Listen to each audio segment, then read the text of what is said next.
ମୋତେ ହୃଦୟରୁ ଗୋଟିଏ ସତ କଥା କହିବ, ଯଦି ରାସ୍ତାରେ ପୁରୁଣା ଖବରକାଗଜ ପଡ଼ିଛି ଏବଂ 500 ଟଙ୍କିଆ ନୋଟ୍ ମଧ୍ୟ ପଡ଼ିଛି, ତେବେ ତୁମେ ପ୍ରଥମେ କାହାକୁ ଉଠାଇବ? ନିଶ୍ଚୟ 500 ଟଙ୍କିଆ ନୋଟ୍ ଉଠାଇବ। ଆଉ ମୁଁ ମଧ୍ୟ ଏପରି କରିବି। ରାସ୍ତାରେ ପଡ଼ିଥିବା ସେହି ଖବରକାଗଜକୁ କେହି ଉଠାଇବେ ନାହିଁ, କାରଣ ସେଥିରେ ଥିବା ଖବର ପୁରୁଣା ହୋଇଯାଇଛି। ସିଏ ସବୁକିଛି କହିସାରିଛି।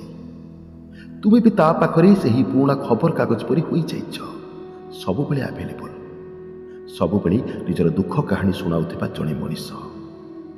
କିନ୍ତୁ ସେହି ରାସ୍ତାରେ ଯଦି ଗୋଟିଏ 500 ଟଙ୍କିଆ ନୋଟ୍ ପଡ଼ିଥିବ, ତେବେ କେହି ବି ଗାଡ଼ି ରଖି ତାକୁ ଉଠାଇବାକୁ ଦୌଡ଼ିବେ। କାହିଁକି? କାରଣ ସେହି ନୋଟ୍ କିଛି କହିନଥାଏ। ସେ ତ ନୀରବ ରୁହେ, କିନ୍ତୁ ତାର ଭ୍ୟାଲ୍ୟୁ ସମସ୍ତଙ୍କୁ ଜଣାଥାଏ। ତୁମେ ତା ପାଇଁ ସେହି ପୁରୁଣା ଖବରକାଗଜ ହୁଅ ନାହିଁ, ଯାହାକୁ ସେ ପଢ଼ିସାରି ଡଷ୍ଟବିନ୍ରେ ଫିଙ୍ଗିଦେବ।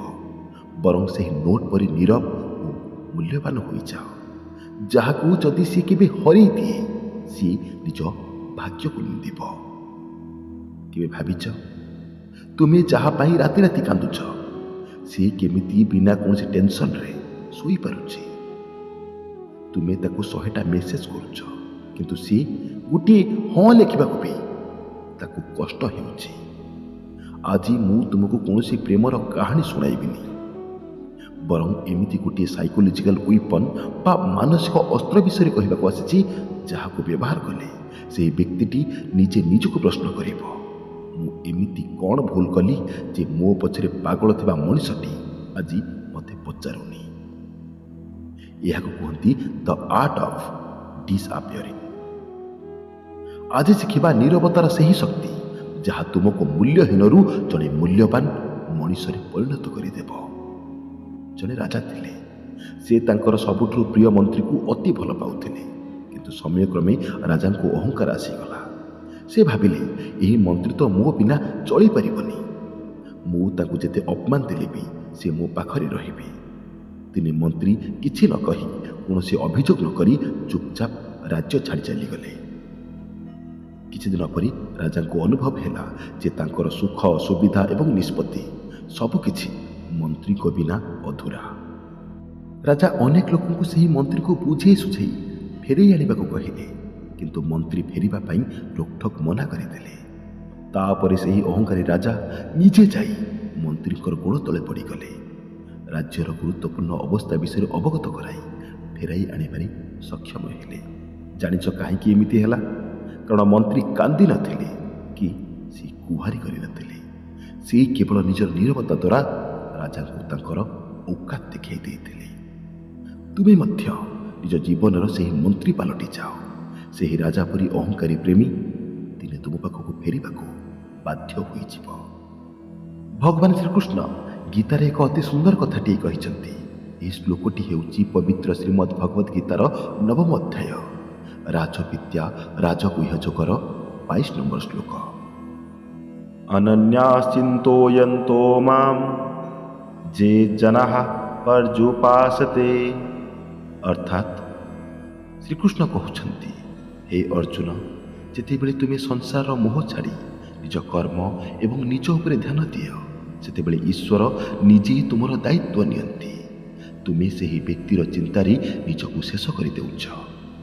ପ୍ରଭୁ ଶ୍ରୀକୃଷ୍ଣ କୁହନ୍ତି, ତୁମେ ନିଜର ମୂଲ୍ୟକୁ ବୁଝ, ସାରା ଦୁନିଆ ତୁମର ମୂଲ୍ୟ ବୁଝିବ। ଅଭ୍ୟାସରେ ପଡ଼ି ଭିକ ମାଗିବା ଅପେକ୍ଷା ନୀରବ ରହି ଦୂରେଇ ଯିବା ବହୁତ ଭଲ। ଭଗବାନ ଶ୍ରୀକୃଷ୍ଣ କହୁଛନ୍ତି, ଯେତେବେଳେ ତୁମେ ଜଣେ ମଣିଷ ପଛରେ ପାଗଳ ହୋଇ ନିଜକୁ ହଜାଇ ଦିଅ, ସେତେବେଳେ ତୁମକୁ କେବଳ ଅବହେଳା ମିଳେ।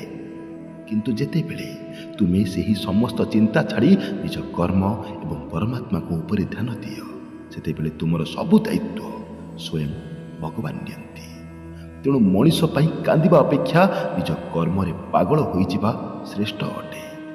ମନୋବିଜ୍ଞାନ କୁହେ, ଯେତେବେଳେ ଆମେ କାହାକୁ ବାରମ୍ବାର ମେସେଜ କରୁ ବା ତାଙ୍କ ପଛରେ ପଡ଼ୁ, ସାମ୍ନା ଲୋକର ମସ୍ତିଷ୍କରେ ଡୋପାମାଇନ୍ ରିଲିଜ୍ ହୁଏ। ତାକୁ ଲାଗେ ସେ ଜଣେ ସୁପରଷ୍ଟାର ଆଉ ତୁମେ ତାଙ୍କର ଜଣେ ଫଲୋୱର। ତୁମେ ତାଙ୍କୁ ସୁପରଷ୍ଟାର ବନେଇବା ବନ୍ଦ କରିଦିଅ, ଦେଖିବ ସେ ନିଜେ ନିଜକୁ ଏକୁଟିଆ ଅନୁଭବ କରିବ। Silence is not empty, it is full of answers. ତୁମର ଏହି ନୀରବତା ତାକୁ ସବୁଠାରୁ ବଡ଼ ଜବାବ ଦେବ। ଗୋଟିଏ ଲଜିକ୍ ଲଗାନ୍ତୁ, କାହିଁକି ସେ ତୁମକୁ ହେୟଜ୍ଞାନ କଲା? ଆମେ ସେହି ଜିନିଷକୁ ସାଇତି ରଖୁ ଯାହା ଆମକୁ କଷ୍ଟରେ ମିଳେ। ତୁମେ ତା ପାଇଁ ପାଣି ପରି ସୁଲଭ ହୋଇଗଲ, ସେଥିପାଇଁ ସେ ହାତ ଧୋଇ ଚାଲିଗଲା। ତୁମେ ତାକୁ ଅହଙ୍କାରୀ ବୋଲି କହୁଛ? ନା, ସେ ଅହଙ୍କାରୀ ନୁହେଁ, ବରଂ ତୁମେ ତୁମର ସେଲ୍ଫ ରେସ୍ପେକ୍ଟକୁ ତା ପାଇଁ ତୁମେ ଏତେ ନିଜକୁ ଶସ୍ତା କରିଦେଲ ଯେ ସେ ତୁମକୁ ଗୋଟିଏ ଅପସନ୍ ବୋଲି ଭାବିନେଲା। ମନେ ରଖ, ଜଙ୍ଗଲରେ ସେହି ପକ୍ଷୀର ଶିକାର ପ୍ରଥମେ ହୁଏ ଯିଏ ଅଧିକ ଶବ୍ଦ କରେ। ତୁମର ଏହି ଗୁହାରି, ଏହି ଲୁହ ତାକୁ ଶକ୍ତି ଦେଉଛି। ତୁମେ ଯେତେ କାନ୍ଦିବ ସେ ନିଜକୁ ସେତେ ବଡ଼ ମଣିଷ ବୋଲି ଭାବିବ। ଏବେ ଆସନ୍ତୁ ଜାଣିବା ସେହି 3ଟି କାମ ଯାହା ଆଜି ରାତିଠାରୁ ହିଁ ତୁମକୁ କରିବାକୁ ପଡ଼ିବ। ଦ ଡିଜିଟାଲ ଘୋଷ୍ଟ। ତା ପାଇଁ ତୁମେ ଜଣେ ଭୂତ ପାଲଟି ଯାଅ। କୌଣସି ସ୍ୟାଡ୍ ଷ୍ଟାଟସ୍ ନୁହେଁ, କୌଣସି ଆଙ୍ଗ୍ରି ମେସେଜ ନୁହେଁ। ତାକୁ ଲାଗିବା ଦରକାର କି ତୁମେ ତା ପାଇଁ ମରିଯାଇଛ କିମ୍ବା କୌଣସି ଗୋଟିଏ ବଡ଼ ଖୁସିରେ ଅଛ। ତୁମର ଏହି ଅଜ୍ଞାତବାସ ତା ମନରେ ଡର ସୃଷ୍ଟି କରିବ। ମନୋବିଜ୍ଞାନ କୁହେ, ଯେତେବେଳେ ଗୋଟିଏ ଅଭ୍ୟାସ ହଠାତ୍ ଛାଡ଼ିଯାଏ ମଣିଷ ବ୍ୟସ୍ତ ହୋଇପଡ଼େ। ତାକୁ ତୁମର ଅଭ୍ୟାସ ଥିଲା, ଏବେ ତାକୁ ୱିଡ୍ରାଲ୍ ସିମ୍ପଟମ୍ସ ଅନୁଭବ କରିବାକୁ ଦିଅ।